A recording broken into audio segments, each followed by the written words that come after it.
Dagdag kaalaman po. Nangyari na ba sa inyo na may nakita kayong naghikab, tapos maya-maya ikaw naghihikab ka na rin?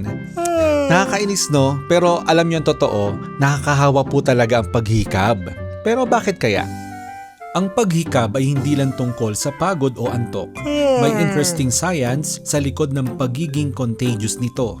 Kapag nakakita o narinig mo ang isang tao na humikab, ang brain mo ay na-activate sa isang parte na tinatawag na mirror neurons. Ang mga neurons na ito ay tumutulong sa atin na mag-empathize o makiramay sa nararamdaman ng ibang tao. Parang sinasabi ng utak mo, uy, pagod din ako. Kahit hindi ka pagod, basta emotionally connected ka sa isang tao, mas mataas ang chance na makahawa sila ng paghikab. Kaya, mas malamang mahawa ka sa kaibigan o pamilya mo kaysa sa random na tao. At ayon sa mga scientists, ang paghikab ay maaaring isang paraan ng primitive bonding. Parang survival mechanism ito para ipakita na connected tayo sa grupo natin. Yun naman pala ang dahilan. Kaya naman pala pag merong naghikab, naghihikab din tayo. Itag nyo na yung mga kaibigan nyo na mahilig maghikab.